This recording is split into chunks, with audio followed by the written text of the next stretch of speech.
Nous avons le plaisir d'accueillir pour notre table ronde Résilience, la trajectoire d'un bonheur local pérenne. Nous avons le plaisir d'accueillir Corinne Lepage, expert climat, ancien ministre de l'Environnement, qui sera avec nous par visio. Nous avons Michel Maillat, maire de Tramail. Également à ses côtés, Pierre Guelmant, directeur des relations institutionnelles d'Enedis.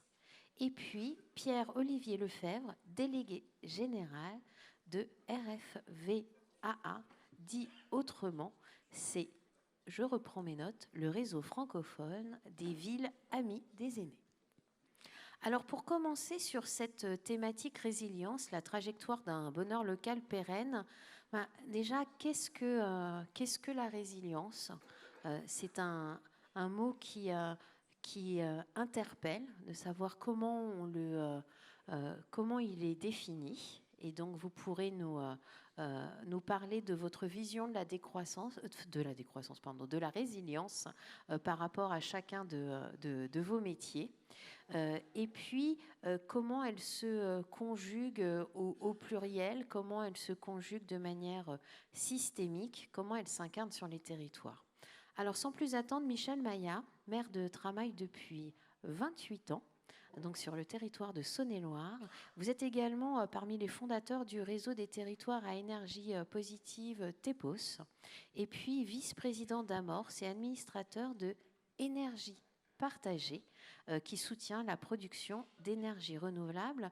Alors, déjà, peut-être nous dire... qu'est-ce que vous avez fait sur l'énergie renouvelable sur votre territoire? Bonjour mesdames et messieurs. Alors déjà, situer Tramail, parce que je ne suis pas certain que tout le monde connaisse cette petite commune de Saône-et-Loire, à mi-chemin entre Lyon et Dijon, qui est une commune d'un peu plus de 1000 habitants. Il y a toutefois une spécificité à Tramail. C'est la seule commune de France dont la municipalité, commune de plus de 1000 habitants, pardon, dont la municipalité ne consomme que de l'énergie renouvelable pour ses bâtiments, son éclairage public. Donc, on est arrivé à ce résultat par différentes actions. Et ce résultat, il est intéressant parce que, avec la crise de l'énergie que tout le monde connaît maintenant, eh bien, je dirais que justement, à Tramail, on est relativement résilient, car on essaie, en plus, d'autoproduire une bonne part de l'énergie que nous consommons. Et donc, d'avoir, vis-à-vis de ce vecteur énergétique, la main dessus. Alors, comment on est arrivé à tout ça?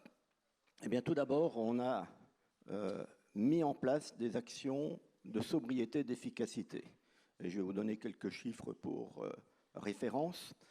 En 2007, au niveau de la municipalité de Tramail, donc j'insiste bien, je fais bien la distinction entre la commune qui englobe tous les habitants et la municipalité, c'est-à-dire ce sur quoi le maire a directement la main pour gérer les consommations, les productions, etc. Donc au niveau de la municipalité de Tramail, nous consommions 400 MWh électriques en 2007. En 2017, 10 ans après, on était passé à 117 MWh. C'est-à-dire qu'on avait fait une division par plus de 3 de notre consommation d'énergie électrique. On a pu arriver à ce résultat, par exemple, en travaillant au niveau de l'efficacité sur notre réseau de chaleur. On a un réseau de chaleur communal, biomasse, qui alimente tous nos bâtiments municipaux, l'EHPAD, une soixantaine de logements de particuliers, mais qui consommait beaucoup d'électricité, beaucoup trop. Et on a essayé de trouver la raison du pourquoi, du comment. Et une fois qu'on a trouvé ça, eh bien on est passé sur notre consommation annuelle chaufferie de 100 MWh à 50 MWh, simplement en pilotant différemment les pompes de circulation d'eau dans notre réseau de chaleur. On était avec des pompes à débit fixe, on est passé à des pompes à débit variable, le service est exactement le même, on distribue toujours de la chaleur, la même quantité de chaleur, etc. Mais on consomme 50 MWh électriques en moins par an. Donc c'est une action d'efficacité énergétique. Sur la sobriété, on a trouvé une solution très très simple pour faire des économies en sobriété au niveau de l'éclairage public. On n'allume plus. C'est radical. Ça permet de faire de grosses économies. Alors on n'allume plus, on allume quand même un peu, mais avant on allumait toute la nuit. Alors que maintenant on pratique l'extinction de 22h à 5h45. Ça fait un gros écart. Et par exemple, grâce à ça, on est passé de 100 MWh de consommation d'électricité pour l'éclairage public à 25. Et puis comme là, on est maintenant en train de travailler avec notre syndicat d'énergie pour installer les LED, on va encore réduire cette consommation. Donc on progresse, on va essayer d'aller encore plus loin. Ensuite, il y a d'autres actions qui sont mises en place. Et bien entendu, il y a le problème des bâtiments et de la gestion des bâtiments, qui sont généralement des bâtiments assez consommateurs d'énergie. Alors il se trouvait que nous avions, à un moment donné, une école maternelle, et puis relativement distante, une école élémentaire. 2 bâtiments anciens, Jules Ferry, etc., tout ce que tout le monde peut imaginer. Et on a décidé de faire le regroupement des 2 activités sur le même lieu de l'école maternelle, qui est située à côté de la cantine, qui est située à côté des installations sportives, donc qui était le mieux placé. On a décidé de faire de la rénovation globale. Et là, j'insiste, je vous invite à faire de la rénovation globale. C'est ce qui, in fine, coûte le moins cher et donne le meilleur résultat. Mais pour faire de la rénovation globale, en site occupé, c'est particulièrement délicat. Donc nous, ce que nous avons fait, c'est que pendant une année, nos enfants de l'école maternelle, on les a placés, alors excusez le terme, je ne connais pas d'autres expressions, dans des Algeco, je sais que c'est une marque, mais donc on les a placés dans des containers, appelez ça comme vous voulez. Voilà. On les a externalisés pour qu'on puisse intervenir champ libre sur le bâtiment, qu'on puisse vraiment faire tout ce qu'on veut. Coût de l'opération de ces conteneurs, 25 000 € de location sur une année. À comparer au budget de 2 600 000 de rénovation du bâtiment, ce n'est pas grand-chose, mais ça nous a donné une grande liberté d'action au niveau du bâtiment. On a pu faire vraiment comme on le souhaitait, comme on le voulait. Et puis, anecdote, les enfants étaient hyper heureux d'avoir une école camping, de se retrouver un petit peu différemment, etc., pendant une année. Ça a été une joie pour eux. Donc, il n'y avait pas de problème. Et je vous invite véritablement à faire ce genre d'opération, c'est-à-dire à externaliser pendant un temps les habitants d'une grosse propriété pour vraiment faire des travaux globaux. C'est comme ça qu'on a vraiment le meilleur résultat. Et puis maintenant, je vais faire petit écart pour, je crois qu'il y a pas mal d'élus parmi vous, en particulier d'élus communaux, qui ont une obligation, paraît-il, de transmettre des zonages d'accélération des énergies renouvelables. Bon, on rencontre quelques petites difficultés avec un portail national pour... bon. Néanmoins, il me semble nécessaire d'essayer de transmettre des volontés de développement des énergies renouvelables sur nos territoires. C'est nécessaire, c'est indispensable. C'est comme ça que justement on va pouvoir augmenter la résilience de nos territoires. C'est comme ça que l'on va pouvoir autoproduire, autoconsommer éventuellement une bonne part de l'énergie que nous consommons. Et je vais me permettre de faire quelques petites remarques à ce sujet. On parle bien d'énergie, à ne pas confondre avec électricité. L'électricité, c'est en général un quart de l'énergie que l'on consomme sur un territoire. Donc, il faut bien faire attention à ça. Vous avez des outils à votre disposition, un outil par exemple d'Amorce, Accel ENR, ou un outil de la FNCCR, tout récemment Terza, qui vous permet de faire un bilan de votre territoire sur les consommations, les productions, et puis éventuellement de faire des simulations de trajectoires pour les années à venir. Utilisez ces outils pour vous rendre compte de ce que vous consommez et comment s'est répartie cette consommation. Ensuite, une autre remarque, c'est le danger du photovoltaïque. Pour moi, c'est franchement un gros danger parce que toutes les fois que je discute avec des élus, ils me disent « ça y est, on est content, on a zoné, on va mettre du photovoltaïque ». Et en plus, vous avez un portail qui s'appelle France Potentiel Solaire qui vous prouve que simplement en solarisant les toitures de votre commune ou les parkings, vous allez produire 2 à 3 fois la consommation d'électricité de votre commune. Donc vous serez le roi du monde. Mais le gros problème, c'est que si tout le monde ne pense que photovoltaïque, on va complètement se planter. On va hyper produire de l'énergie électrique en plein été, plein jour, mais on va continuer d'en consommer pas mal à d'autres moments, y compris en plein hiver, pleine nuit. Et donc on risque de se retrouver avec ce qui existe déjà à l'échelon international avec les prix spot de l'électricité, où par moment, comme il y a de la surproduction, eh bien on est pratiquement amené à payer des consommateurs pour éliminer cette surproduction. Donc on va complètement dérégulariser les tarifs été, hiver, etc., si on ne fait pas du mixte énergétique. Il est indispensable de bien penser à du mixte et de ne pas mettre tous ses œufs dans le même panier. Donc, c'est simplement quelques petits conseils d'un élu, effectivement, vous l'avez rappelé, qui a quelques années d'expérience. Voilà, vous en ferez ce que vous voulez. Je me tiens à votre disposition si vous voulez un échange plus long. Merci, merci beaucoup, Monsieur Maillard. Alors pour continuer notre table ronde sur le thème de résilience, la trajectoire d'un bonheur local pérenne, nous avons avec nous Corinne Lepage qui nous rejoint en visio. Donc Corinne Lepage, ancienne ministre de l'Environnement et eurodéputée.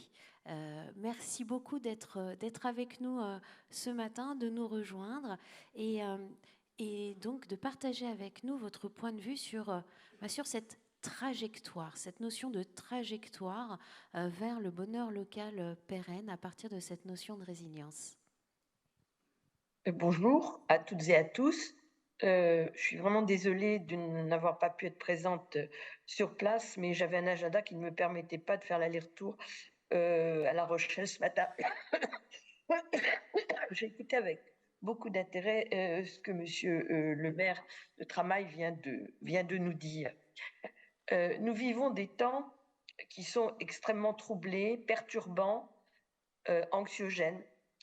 Et je dirais que pour beaucoup d'entre nous, on est assez loin de la recherche du bonheur, on est plutôt dans quelque chose qui s'appareillerait à comment on fait tout simplement pour vivre et survivre. Donc d'abord, merci de réintégrer le thème du bonheur avec une interrogation que j'ai toujours, qui est celle des études qui mettent en lumière que nous, les Français, individuellement, on se déclare généralement assez heureux. Ce qui contredit ce que je viens de dire, mais c'est des études qui sont un peu plus anciennes. Mais qu'en revanche, les Français collectivement ne s'estiment pas heureux.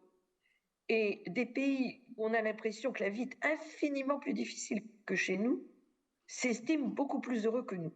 Moi, c'est quelque chose qui m'interpelle. On a un pays formidable, beaucoup de chance, même si on a de grandes difficultés, et on est un peuple qui ne se déclare pas heureux. Donc la reconquête du bonheur, c'est quelque chose de très important. Deuxièmement, la résilience. La résilience, c'est la capacité de perdurer, de se réinventer, de se transformer pour continuer à vivre et continuer à vivre le mieux possible. Et le sujet que Monsieur le maire a évoqué tout à l'heure, c'est-à-dire celui de l'énergie, est pour moi un sujet extrêmement important parce que je pense que c'est le moyen de permettre à nos concitoyens, d'une part, de lutter contre l'éco-anxiété, et la meilleure manière de lutter contre cette éco-anxiété, c'est d'agir, c'est de faire. Et Énergie partagée, dont Monsieur le maire n'a pas parlé, mais qui est une organisation extrêmement intéressante à cet égard, va tout à fait dans ce sens. Et puis, deuxièmement, c'est de redécouvrir ce que c'est qu'un bien commun et ce que c'est que la gestion d'un bien commun. Or, l'énergie, c'est un bien commun. Et le fait d'arriver à développer l'énergie locale, l'énergie au niveau des territoires, et en particulier de développer ce que l'on appelle l'autoconsommation collective, qui est un concept un peu différent de celui dont il vient d'être question, est à ce sujet un sujet pour moi très important dans le cadre de ce que vous expliquez, de ce que vous discutez ce matin. De quoi s'agit-il? Il s'agit de permettre que des citoyens, des collectivités locales, des entreprises locales éventuellement, mettent en commun la production et la consommation d'électricité. C'est-à-dire que par le biais de communautés locales d'énergie ou d'autres solutions, parce qu'il y a toute une panoplie de solutions juridiques possibles, on monte un système dans lequel les citoyens deviennent les producteurs de la propre électricité qu'ils consomment. Alors, ça crée des comportements et des manières de voir les choses qui sont évidemment totalement différentes. Parce que lorsque vous êtes autoproducteur, autoconsommateur, d'abord, vous êtes très attentif à votre consommation. Monsieur le maire vient de nous rappeler ce qu'une commune peut arriver à faire en termes de diminution de sa consommation électrique et énergétique. Lorsque l'on se met à regarder un peu comment on consomme, et je dirais que la hausse des prix de l'électricité et de l'énergie en général nous y invite, il est évident qu'on change un peu nos comportements. J'avais visité il y a quelques années une commune en Bretagne qui avait mis en place un système d'autoproduction et d'autoconsommation sur une école. Et les enfants, tous les jours, mesuraient ce qui avait été produit et ce qui avait été consommé, et ils essayaient de faire en sorte de réduire quasiment jour par jour leur consommation. Donc on voit qu'on rentre dans une conception, dans une manière de faire les choses qui est différente, et ça donne une sorte de joie, à défaut de bonheur, c'est celle de participer à une tâche commune. Et au-delà des enfants, lorsque vous montez des organisations d'autoconsommation et d'autoproduction, vous êtes collectivement responsable de l'outil que vous avez mis en place, donc de la production d'électricité, de sa production constante, et ce que Monsieur le maire rappelait tout à l'heure sur le fait qu'il faut arriver à avoir des bouquets électriques et pas peut-être seulement du solaire, parce qu'effectivement, sauf à avoir des batteries extrêmement efficaces, on va y venir, mais on n'y est pas tout à fait. Il faut bien résoudre la question de l'intermittence. Eh bien, on gère un bien commun. Et donc, on redécouvre à la fois ce que c'est que partager quelque chose, et nous sommes quand même dans des sociétés terriblement individualistes, donc je pense que ce partage du bien commun, c'est très important, et les élus sont particulièrement sensibles parce qu'ils sont le représentant du bien commun dans la commune. Et puis, au-delà de cela, c'est une forme de redécouverte de l'importance du système démocratique, de s'écouter les uns les autres, d'être capable de prendre ensemble des décisions. Et je pense que à cette époque où on est tiraillé à U et à DIA, y compris sur le fonctionnement de nos systèmes démocratiques, je pense que c'est très important de pouvoir redécouvrir l'importance et la chance que nous avons de vivre dans un système démocratique. Et puis je terminerai en disant que quand on rentre dans ces logiques qui sont celles d'énergie partagée et bien d'autres organisations aujourd'hui, on peut aller beaucoup plus loin dans la jonction à la fois d'une meilleure qualité de vie, de la préservation des ressources, de la qualité de l'eau, de la qualité de l'air, de la réduction de nos émissions de gaz à effet de serre, mais aussi de la mutualisation des moyens. Et je pense en particulier à l'expérience qui est déjà un petit peu ancienne, mais qui est très intéressante, qui a été faite dans une autre région que celle de l'Indre-et-Loire, qui est à Figeac. Figeac, c'est en Dordogne. Et il y a une association qui s'appelle les Toits de Figeac, qui s'est créée il y a maintenant, je pense, une dizaine d'années, et qui a fait de la production, ils ont décidé de mettre en commun les toits de Figeac et d'auto-consommer la production électrique de ces toits. Et là, ça a très bien fonctionné. Et le système de mutualisation s'est étendu.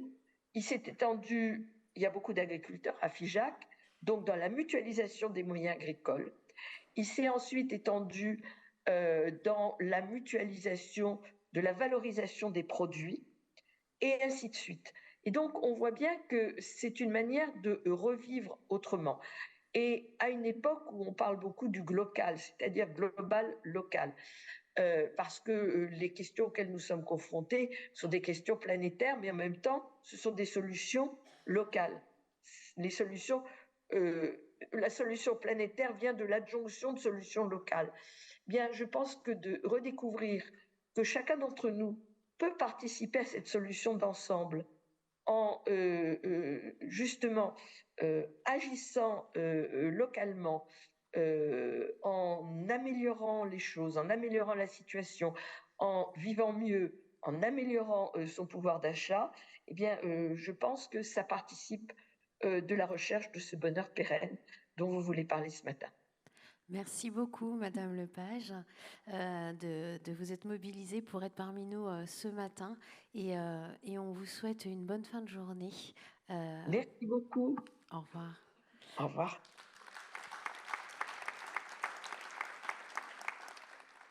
Pour continuer notre table ronde, Pierre Guelmant, directeur des affaires publiques d'Enedis. Alors, quand on parle de résilience pour un acteur d'acheminement d'énergie, qu'est-ce que ça veut dire? Et puis aussi, qu'est-ce que vous partagez avec nos territoires pour contribuer à cette résilience? Bonjour. D'abord, merci à la NPP de nous inviter à réfléchir et à ne pas parler mécaniquement, parce que ce n'est pas si simple le sujet de cette table ronde. Je n'aurais pas imaginé parler de la résilience et du bonheur à La Rochelle dans un congrès d'élus, et pourtant, donc il se passe quelque chose, et merci à la NPP. De là où je parle, c'est-à-dire gestionnaire du réseau de distribution d'électricité, je ne parlerai que d'électricité, mais je parle de ce que je connais, et il y a beaucoup d'autres types d'énergie, évidemment, qui ont toute leur place. J'ai reformulé la question: en quoi la résilience des réseaux électriques peut-elle contribuer au bonheur individuel, local et collectif? Et donc j'ai 4 heures pour vous apporter ma réponse, au moins. La France a une relation historique singulière, très forte, avec l'électricité. Électrification rurale dans les années 60, partout et pour tous.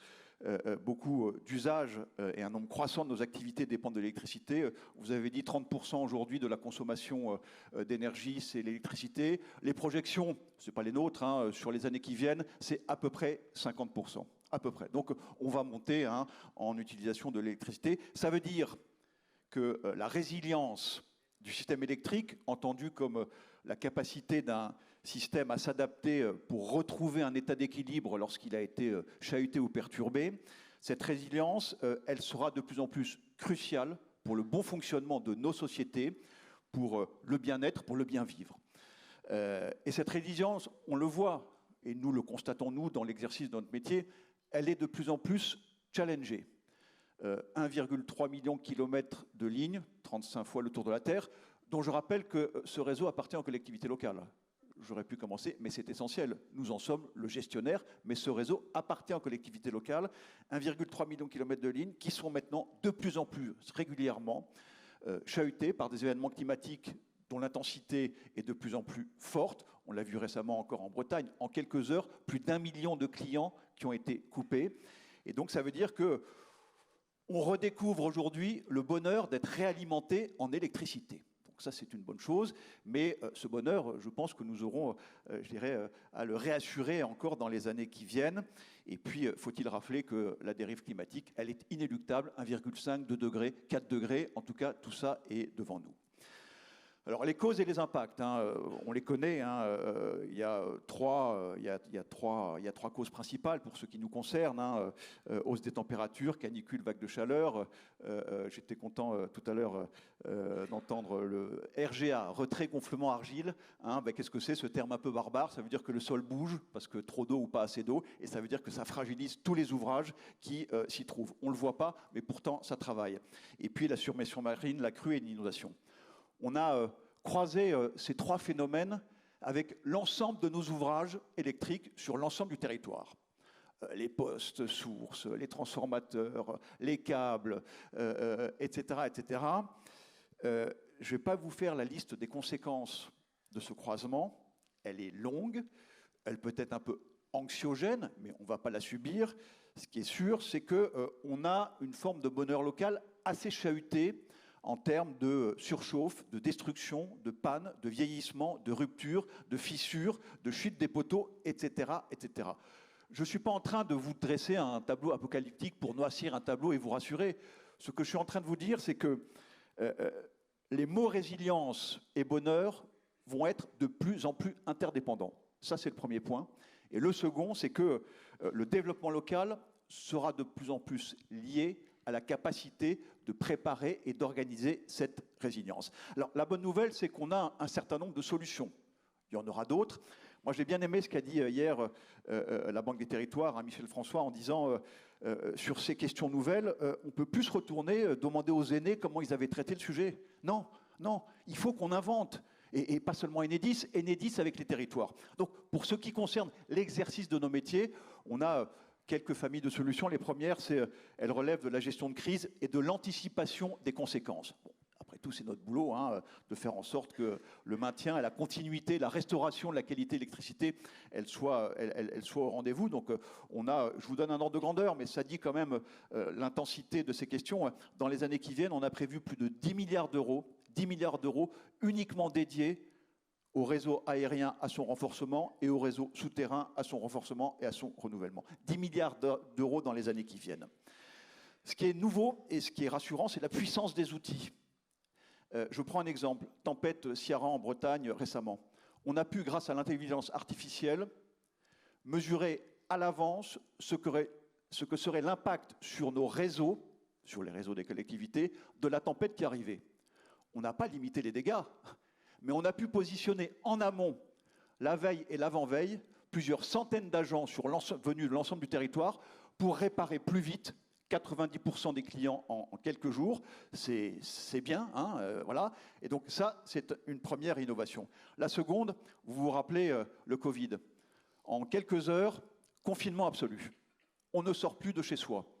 On ne va plus chez le client pour effectivement réparer, parce que grâce à Linky, à l'époque, il y avait 25 millions de clients qui avaient le compteur Linky. On a pu opérer plus de 2 millions d'interventions à distance pour réparer ici, pour changer la puissance, voilà, pour actionner des actes techniques qui n'auraient sans doute nécessité un déplacement et qu'on a pu éviter. Donc ça, c'est effectivement la question de la puissance des outils qui permettent quand même aujourd'hui d'anticiper d'une façon extraordinaire. Vous allez dire, oui, mais Enedis, vous faites votre boulot, vous prévenez les crises, vous réparez les réseaux, vous êtes payé pour ça. Vous avez raison. Et c'est vrai que la prévention et la réparation des crises et la gestion des crises, c'est tout à fait insuffisant. C'est indispensable. Mais il y a une autre famille d'actions qui est beaucoup plus compliquée, qui est beaucoup plus nouvelle. C'est celle qui consiste à accompagner les acteurs locaux, qui aujourd'hui adaptent les territoires au dérèglement climatique. Il n'y a pas une réponse sur table, il n'y a pas des réponses. On a conduit une démarche avec plusieurs régions et une très grande ville, je ne la nommerai pas, 2 régions du littoral au nord et au sud. Chacune présentant une exposition au risque relativement similaire, le nord et puis le Provence-Alpes-Côte d'Azur. Avec la question qu'on s'est posée avec les élus, avec les chercheurs, avec les universitaires, avec l'ensemble des acteurs, jusqu'où iront les impacts de la dérive climatique pour tout un chacun, pour le territoire et pour Enedis. Et on a essayé de répondre ensemble à ces questions. Et ce qui frappe, et les études, elles sont quasiment finalisées, c'est le champ. C'est un peu direct comme message hein, pour... Vous ne m'empêcherez pas de parler. Ce qui frappe est là. Bon, écoutez, je m'en vais. Un peu de teasing, merci. Ce qui frappe, c'est le caractère extrêmement large du questionnement, qui vont toucher aux mutations d'usage, moins de tertiaire, plus de résidentiel, au développement des occupations temporaires, pour effectivement optimiser tous les espaces, les parkings, les friches, les espaces abandonnés. Des nouvelles formes de consommation, du gaz aussi à l'élec, et puis la performance énergétique. Une adaptation de l'espace public qui devrait être davantage rafraîchi, avec l'essor des climatisations, un mobilier urbain qui sera forcément transformé. Une piétonisation, une végétalisation des centres urbains. Peut-être une utilisation nouvelle des installations sportives et la réappropriation peut-être d'espaces de baignade. La hausse des mobilités électriques.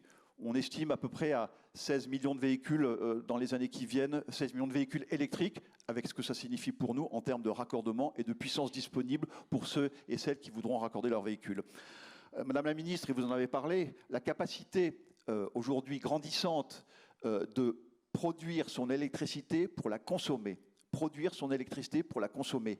Il y a à peu près aujourd'hui 850, et nous raccordons 850 000 producteurs sur le territoire. 850 000, on raccorde 95% des producteurs. Sur ces 850 000, près de la moitié sont des gens qui produisent pour consommer. Avant, on produisait pour vendre. Aujourd'hui, on produit pour consommer. Alors, on ne consomme pas tout ce qu'on produit. C'est pour ça que le réseau de distribution, il faut qu'il soit là pour, je dirais, accueillir le surplus ou pour permettre, quand les installations ne tournent pas, pour pouvoir s'alimenter. Mais donc, on a une vraie dynamique de la relation entre producteurs et consommateurs. Et vous voyez bien que toutes ces réponses, et c'est mon point, elles vont très fortement impacter les activités d'Enedis, parce qu'il va falloir relocaliser des ouvrages. On a regardé, on a fait des projections sur Normandie, Dunkerque, Calais, augmentation de 0,5 du niveau de la mer. On a 11 postes sources qui sont sous l'eau et plusieurs centaines de transfos qui sont sous l'eau. Bon, voilà, c'est mécanique, c'est comme ça. Donc ça veut dire qu'il faut se poser la question avant, qu'il faut anticiper. On va avoir à utiliser des nouveaux matériels qui soient effectivement plus résilients à la chaleur. Hein. Les réseaux enterrés, c'est bien, mais les réseaux enterrés, ils souffrent aussi beaucoup. Parce que 50 degrés sous terre, eh bien, effectivement, ça a un impact sur la qualité de l'électricité. Il va falloir augmenter les raccordements parce qu'en ville, il y aura de nouveaux objets à raccorder, de plus en plus, climatisation, etc. etc. On va avoir un vrai sujet de disponibilité du foncier. Et on le voit aujourd'hui avec les zones le zéro artificialisation nette, on a des postes sources à créer. Oui, on nous a dit, ben non, ça ne sera pas sur le contingent national. Ah oui, ça sera sur le contingent régional. Mais les régions nous disent, ah, attendez, on a des priorités. Oui, on a dans les années 112 postes sources, c'est-à-dire ce qui permet de baisser la tension d'électricité à créer. Comment on fait avec le foncier disponible? Donc on a comme ça toute une série de questions. Et puis il y a la question du comment on travaille à 50 degrés, avec effectivement des vêtements de protection, qu'il est midi et qu'on monte sur les poteaux.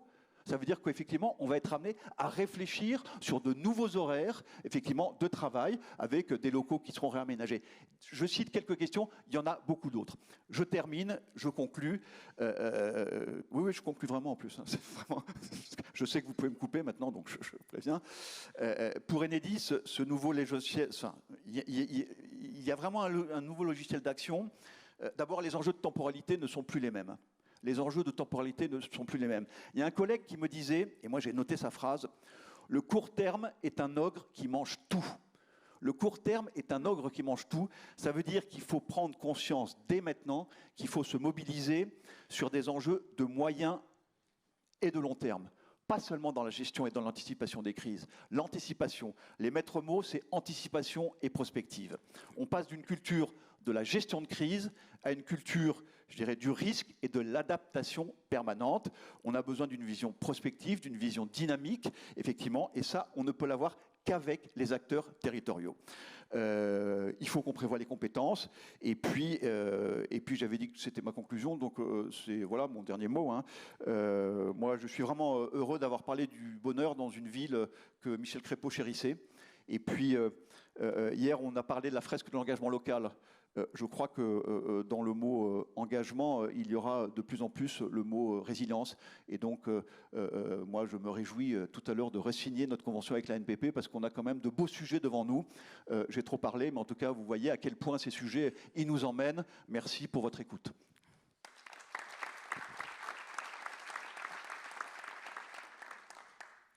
Merci beaucoup. En tout cas, on sait que couper les micros, ça ne sert à rien comme technique de modération, en tout cas. Mais l'électricité est là, hein, de toute façon, là-dessus. Merci beaucoup pour ce partage de nombreuses illustrations, effectivement, sur la manière d'incarner la résilience. Et puis, sur un tout autre point de vue, avec Pierre-Olivier Lefebvre, délégué général du réseau francophone des Villes Amies des Aînés, eh bien, comment cette résilience, trajectoire de bonheur local s'incarne. Et puis, la question qu'on se pose, c'est comment on crée des lieux de vie désirables quand on est à la retraite. Bonjour, bonjour à tous. Merci. Alors, je suis un peu le cavalier dans une énergie, je dirais, beaucoup plus enracinée, telle que vos trois interventions l'ont fait. Mais quand la NPP m'a proposé d'intervenir dans votre table ronde, on s'est dit qu'en fait, c'était intéressant de croiser les regards. Croiser les regards entre l'énergie en fait, que l'humain peut avoir et qui plus que les habitants âgés ont de la résilience à travers leur parcours de vie. Les plus anciens ont même vu l'électricité arriver parfois dans les villages et donc avaient d'autres habitudes, avaient d'autres comportements par rapport à ce qu'on connaît aujourd'hui qui, on pourrait dire, est devenu normal. Et eux-mêmes se sont mis à trouver des choses normales. Et la véritable résilience qu'on a sur les territoires aujourd'hui, c'est au final de se rendre compte que vieillir longtemps à très nombreux, ça modifie le rapport aux autres sur les territoires. Ça modifie le rapport aux autres générations. Ça modifie la façon de fonctionner, d'être d'une part les uns avec les autres, mais aussi d'organiser son territoire du village jusqu'à la grande ville. Et ça, c'est quelque part un point de jonction, un défi pour le XXIe siècle qu'on doit mener avec les autres défis. Hein, avec ce défi écologique dont vous parlez, énergétique, il y a un défi sociétal qui est le défi démographique. Et pour bien l'amener, il est important de se redire que les vieux sont aussi l'avenir. Ils sont simplement l'avenir moins longtemps que les autres générations. Mais penser uniquement les habitants âgés comme des gens, qu'est-ce que vous avez fait avant ? Comme si, en fait, aujourd'hui, puis demain, ça ne comptait pas. C'est une véritable erreur stratégique parce que quand on arrive à la retraite, on a 20, 25, 30, 40 ans parfois d'espérance de vie sans incapacité à vivre. Et pour les territoires, de ne pas l'envisager de cette façon-là, eh bien, c'est se retirer une énergie positive sur le territoire. Parce que l'engagement citoyen, l'engagement bénévole, l'engagement politique, l'engagement du quotidien, l'engagement des aidants, de la proximité, c'est heureusement un levier que les habitants âgés donnent à leur territoire dans une sorte de réciprocité, de solidarité collective là où ils sont bien. Ça veut dire qu'on doit penser que quand on a des vieux sur son territoire, on a de la chance. Or, ce n'est pas souvent la question qu'on se pose. On parle souvent du problème qu'on a à avoir des habitants âgés. Et moi, j'aimerais qu'on pense les choses en se disant, si on veut vivre heureux, et si on veut se préparer pour demain un territoire où on vit heureux, où il y a une résilience, eh bien, il faut commencer aujourd'hui par se dire, les habitants âgés ont une place, ont une citoyenneté, ont une place à part entière qui ne doit pas simplement être calculée sur ce qu'il y avait avant ou sur le fait qu'on devrait s'occuper d'eux. Foutez la paix aux gens, ils savent très bien ce qu'ils veulent faire, ils n'ont pas besoin qu'on s'occupe d'eux. Par contre, ils ont besoin qu'on leur dise « vous êtes les bienvenus sur le territoire, vous n'êtes pas de trop ». Et ça demande aux collectivités. Donc moi, je suis heureux d'être à La Rochelle, parce que La Rochelle est une ville amie des aînés. Et en plus, on est dans la région Nouvelle-Aquitaine qui vient de rentrer dans la démarche amie des aînés. Et ça veut dire que quand on est un territoire ami des aînés, on fait le choix de se poser des questions. On ne se dit pas qu'on sait a priori. L'idée, c'est pas simplement de se dire que comme on a un marché, eh ben, si les vieux, on les croise, ils vont nous dire ce qu'ils ont besoin. C'est de réfléchir le territoire ensemble, c'est de regarder l'usage qu'on a. Moi, je suis venu de la gare à pied, et je me suis dit, moi qui ai 60 ans, donc je suis un vieux, j'ai trouvé facilitant les cheminements, facilitant les indications. Ils ne sont pas écrits pour les vieux, ils sont écrits pour tout le monde. La question, c'est est-ce qu'ils sont écrits assez gros pour que quand je prends de l'âge et que je vois un peu moins bien, je me dis c'est aussi fait pour moi? Ou est-ce qu'on se dit, ah non, mais en fait, c'est marqué pour tout le monde, et du coup, si j'y arrive pas, j'ai le sentiment d'être de trop.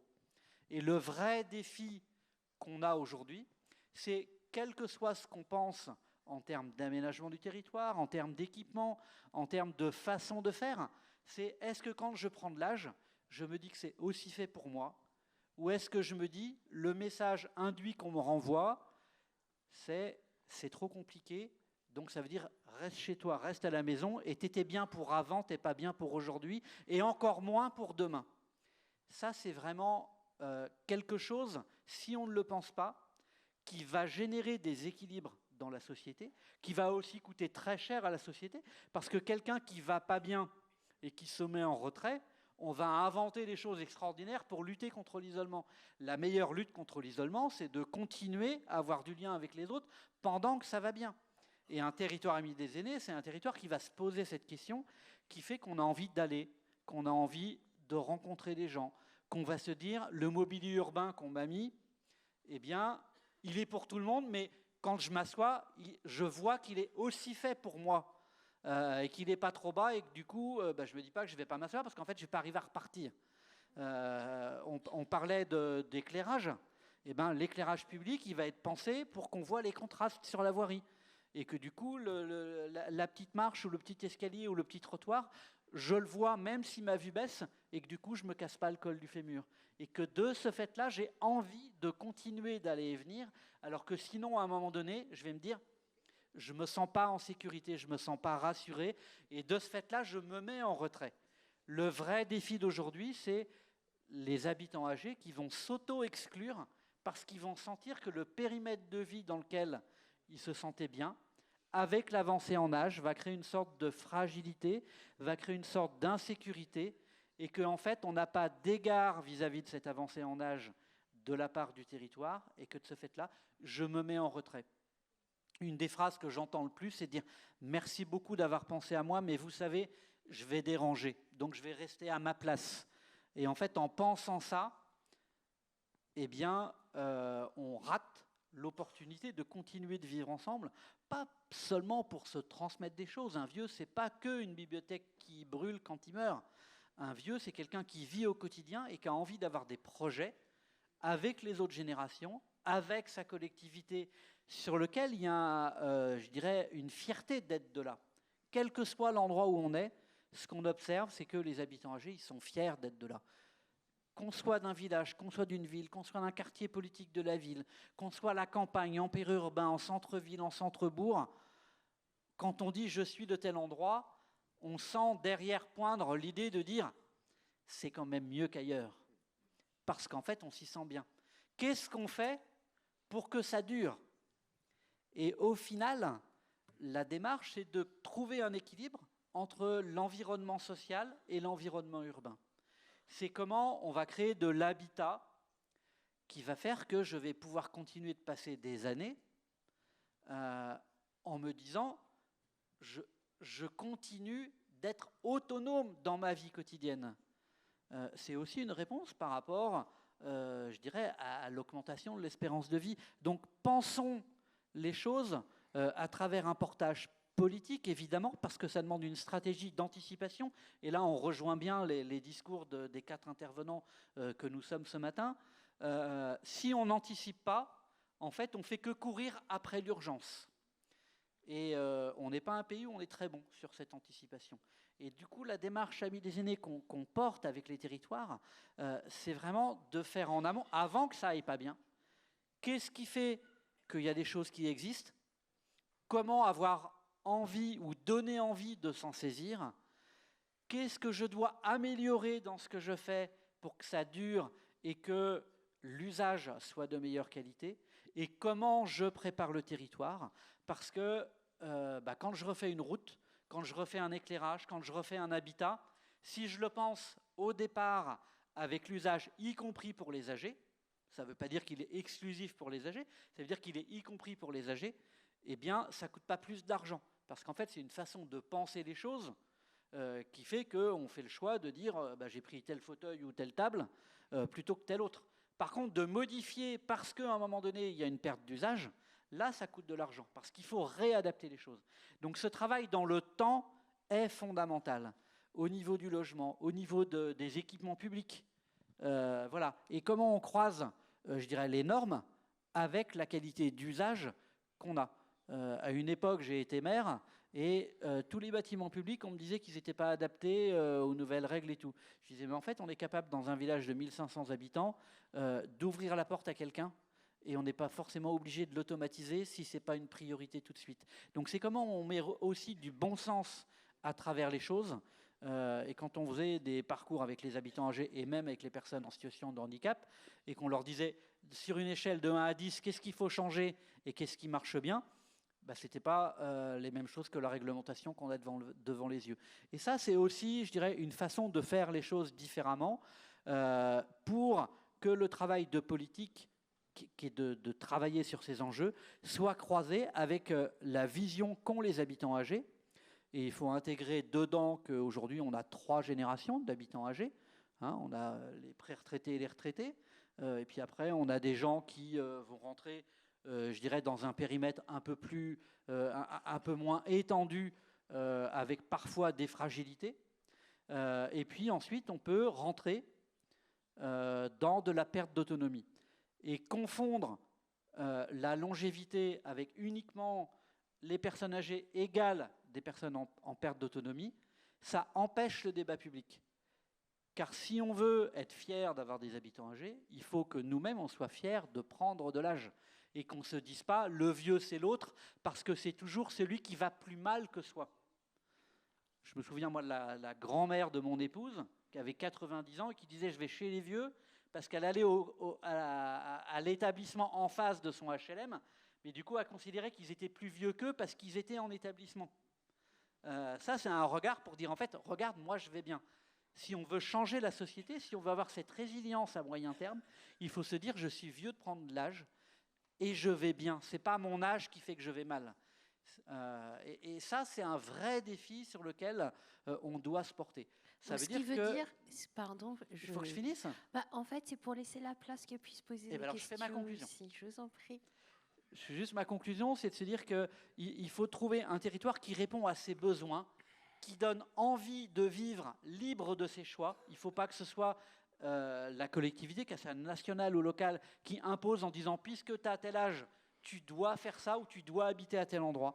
Il faut qu'il y ait une gamme de choix, il faut qu'il y ait un parcours résidentiel et il faut être associé aux décisions sur le territoire pour que ça fonctionne bien. Merci, merci beaucoup.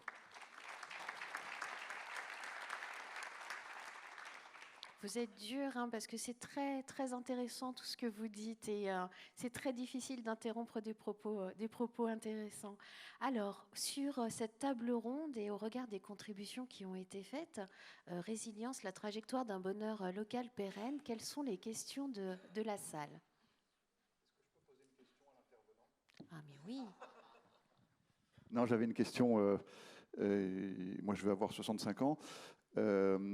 Comment vous définissez une personne âgée? C'est un état ou c'est un âge? Parce que quand on, voilà, à partir de quand personne âgée, on dit ah ouais, personne âgée donc dépendante, donc fragile. Non, pas forcément. Donc vous avez dit j'ai 60 ans, donc je suis vieux. Moi, j'ai 65, je me dis ouf. Mais je vous ai aussi dit que c'était une bonne nouvelle que d'être vieux. Donc en fait, ça devrait. Alors, la définition, elle dépend de quoi on parle. Est-ce qu'on parle de la biologie, du médical, du social, de l'emploi? Pour l'Europe, on est senior à partir de 45 ans dans l'emploi. Okay. Bon, bah voilà. C'est fait. Alors... dans le sport, vous avez des vétérans à partir de 30 ans. Vous voyez, donc en fait, quand je parlais de représentation sociale, c'est ça qu'il faut regarder derrière. Donc au final, ce n'est pas très intéressant l'âge chronologique. Ce qui est intéressant, c'est le fait qu'on ait plein de capacités, quel que soit l'âge qu'on a. Et c'est, je pense que ça, le message qu'on doit recevoir pour se dire, il n'y a pas... La question, c'est pas... Quand j'ai eu 40 ans, j'avais un enfant qui n'était pas très grand, il m'a dit, papa, est-ce que tu es là? Vous voyez, voilà. Et ça veut dire que de tout petit, on a cette perception qu'on grandit et qu'à partir du moment où on vieillit, on décline, comme si on perdait, je dirais, une sorte de légitimité à être citoyen sur le territoire. Je pense que c'est ça qu'il faut inverser pour qu'on réussisse chacun son parcours de vie dans l'avancée en âge. Merci beaucoup. Madame, vous vouliez poser une question? Oui, merci de me donner la parole. Alors, peut-être, je ne sais pas si c'est une question ou une remarque, je ne sais plus en fait en réfléchissant voilà, à la façon dont j'allais formuler les choses. En fait, sur cette question, alors moi je suis là au titre du PETR de Laussois-Morvan, en Bourgogne-Franche-Comté, mais je suis aussi maire d'une commune de 5000 habitants, une petite sous-préfecture. Et cette question du bonheur, donc là, voilà, qui nous traverse depuis hier avec énormément de choses extrêmement intéressantes à entendre, à infuser maintenant quand on est maire, quand on entend tout ça. Moi, ça m'amène à me dire, mais alors le bonheur c'est comme la culture, auquel je suis très attachée. Ça n'a pas de prix, mais ça a un coût. Et dans tout ce qui est dit, on a parlé là notamment d'accessibilité, donc on est confronté bien sûr aux agendas de programmer, de mise en accessibilité, la rénovation énergétique, la question du logement. Moi je suis dans une OPA avec l'ANA qui nous change les règles là, donc il faut tout remettre à place et c'est pas simple du tout. Et derrière tout ça, il y a cet ogre du court terme, je ne sais plus qui a employé l'expression tout à l'heure, je l'ai noté. L'ogre du court terme, parfois, c'est l'habitant qui vient nous voir, et lui, c'est son problème tout de suite maintenant, alors que nous, bien sûr, on doit toujours être dans cette idée de voir loin pour faire bien, en tout cas le mieux possible. Et on est quand même confronté, en tant que maire, à une problématique extrêmement simple, c'est l'équation financière des finances publiques, où on sait bien sûr qu'on a notre part, enfin on donne une part forte dans notre contribution au redressement des comptes publics, mais on a quand même énormément d'injonctions de l'État. Alors sur le fond, je suis parfaitement d'accord, planification écologique, etc. Mais la difficulté, et on retrouve cette difficulté dans les échanges qu'on peut avoir au sein du PETR, ça reste quand même cette question des moyens et des dotations qui voilà, nous amène souvent dans des logiques d'appel à projet. La question d'ingénierie, où celui qui est mieux outillé, il va pouvoir aller chercher la subvention, l'aide plus facilement, que ce soit pour tel ou tel sujet, projet, pour amener justement du mieux-être, du bien-être, et donc peut-être, j'espère, du bonheur à nos habitants. Alors une fois que je vous ai dit tout ça, je ne sais pas finalement si c'est vraiment une question ou plus une réflexion, une remarque que j'avais envie de partager avec vous. Et cette question du bonheur, je voulais vraiment vous en remercier parce que j'étais très interrogative en venant à ces 2 jours. Mais finalement, comment ça va se passer? Qu'est-ce qu'on va entendre? Et je trouve très, très motivant d'avoir cette clé d'entrée, cette clé de lecture pour envisager l'avenir de nos territoires. Merci beaucoup pour cette contribution question. Peut-être avant de laisser réagir nos invités, quelles sont les autres questions de la salle?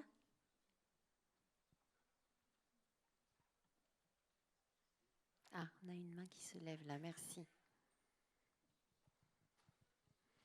Je vous laisse, chers invités, vous préparer psychologiquement à une réponse qui ne dépassera pas plus de 2 minutes chacun, s'il vous plaît. Merci pour toutes ces interventions. Je viendrai peut-être Bruno Valadier, je suis vice-président en charge du SCOT du PETR du Grand Clermont. Voilà, je viendrai peut-être un petit peu en complément, et c'est mon métier, entre guillemets, qui me conduit là-dessus. J'entends beaucoup parler de réponse aux besoins, etc. Moi, je suis médecin gériatre, et ce qui m'intéresse, c'est plutôt le bonheur. C'est pour ça que je suis venu ici, je vous en remercie énormément. Dans le cadre de mon métier, les neurosciences nous conduisent à séparer dopamine et sérotonine. Alors, c'est un peu scientifique, et je vous prie de m'en excuser. On parle beaucoup de réponse aux besoins. La réponse aux besoins, c'est la dopamine. C'est là où on a besoin de sous. Le bonheur, c'est la sérotonine, c'est la rencontre, c'est le lien, c'est l'échange, c'est le respect. Et ça ne nécessite pas énormément d'argent, mais beaucoup de partenariats, beaucoup de constructions communes. Et pour ça, ça a été évoqué sur la table ronde précédente. Et c'est quelque chose que j'apprécie beaucoup et qui me paraît plus conforme à la recherche du bonheur. Donc j'incite tous les représentants ici présents à chercher de la sérotonine plutôt que de la dopamine, puisque la dopamine contribue à détruire le cerveau. Là, c'est juste une petite anecdote. Plus on fréquente les réseaux sociaux, plus on a besoin de dopamine, plus on sécrète de dopamine, plus on détruit nos neurones. Préparez-vous à mal vieillir si vous êtes accro aux réseaux sociaux. C'est une boutade, évidemment. Donc voilà, cherchons la sérotonine, cherchons le bonheur, cherchons le lien, cherchons le respect. Et ça, on n'a pas besoin d'énormément de fonds financiers, mais beaucoup de travail sur le terrain, de rencontres et d'échanges. Merci beaucoup. Une autre contribution? Oui. Anton ? Oui, voilà. Bonjour à toutes et à tous. Merci à tous les intervenants. Je suis aussi le maire d'un petit village et ça, effectivement, toutes vos interventions me font penser à, d'une part, le modèle qu'on devrait suivre dans la gestion de nos communes, de nos collectivités, c'est-à-dire dans un sens pour chercher quelque part le bien-être, ou en tout cas, je dirais moi, le bien vivre ensemble et le bien vieillir ensemble. Et le vieillir ensemble, ça commence dès le moment où on est à la naissance et je dirais jusqu'à notre dernier jour. Donc c'est un petit peu ça qu'il faudrait rechercher. Bon, certes, ce n'est pas une question. Et je rejoins un petit peu toutes les actions qui sont menées au niveau d'un pays, d'un PETR. Et là, s'agissant effectivement de l'habitat, l'accompagnement que l'on peut porter, que l'on porte et que je souhaite qu'on puisse poursuivre au niveau d'un pays, effectivement, c'est une plateforme d'accompagnement pour la rénovation énergétique des logements, donc s'adressant à tous, donc aussi bien, je dirais, ceux qui ont des moyens ou ceux qui en ont peu, et ceci en complément d'autres opérations avec l'adaptation, effectivement, des logements. Ça, c'est pour parler un petit peu de la rénovation, effectivement, de nos bâtiments. Et s'agissant de l'énergie, ce qui est essentiel, c'est qu'au niveau, effectivement, de nos structures, on puisse aussi accompagner toutes les collectivités en les conseillant et en les aidant dans le montage, je dirais, de ce dont on a parlé, ce dont vous avez parlé, monsieur le maire, et effectivement de pouvoir rentrer dans des mesures de sobriété et des mesures de production d'énergie renouvelable. Merci beaucoup à chacun de vous. En fait, pas de questions, plutôt des contributions qui sont intéressantes à partager et qui nous permettent de conclure cette table ronde avec quelques mots de chacun de nos invités. Oui, je voudrais revenir sur la notion de financement. C'est vrai que l'argent, c'est le nerf de la guerre, on en a besoin, mais je vous invite à lire ou relire le rapport Pisani-Ferry-Mahfouz, qui est très clair là-dessus. Si nous ne mettons pas une soixantaine de milliards d'euros par an en plus au niveau national sur la transition écologique pendant les 10-15 années à venir, eh bien ça va nous coûter 20 fois plus cher à l'avenir. Donc, relisez bien ce rapport d'économistes, qui ne sont pas des écologistes, pas nécessairement. Et donc, oui, il y a ce problème de financement, Mais je crois que ce problème de financement, on peut, entre guillemets, le contourner un petit peu. Et je vais prendre un exemple sur les problèmes de rénovation. On vient de parler d'aînés. Ben, personnellement, moi, je pense qu'il faut qu'on mette de l'argent pour donner un habitat à nos aînés qui soit tout à fait acceptable, parce que dans le parcours résidentiel, il faut qu'ils se rapprochent, quand on est en milieu rural, il faut qu'ils se rapprochent des services, des commerces, etc.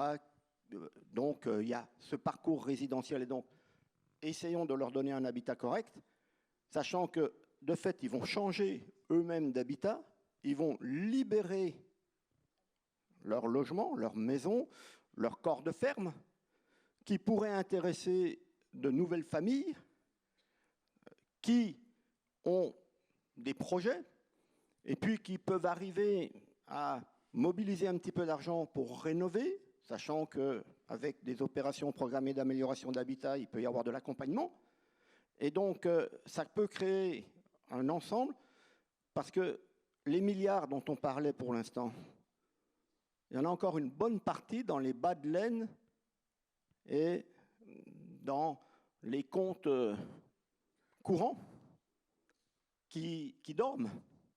Le livret A, c'est énorme, ce qui serait mobilisable. Et donc, en incitant les gens à effectivement investir, eh bien, on peut, je pense, avoir tout un ensemble un peu vertueux qui nous permettrait d'avancer à la bonne vitesse. Ce n'est pas simple, je le conçois tout à fait. Il faut arriver à ce que tout le monde se mobilise, mais pour moi, c'est possible. L'argent ne fait pas le bonheur, il y contribue un peu.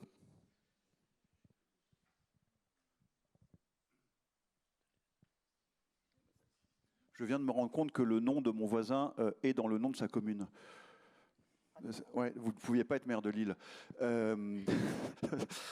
Non, mais je réagis sur le financement. Ça pose la question du statut que notre société donne à ce qui contribue au bonheur.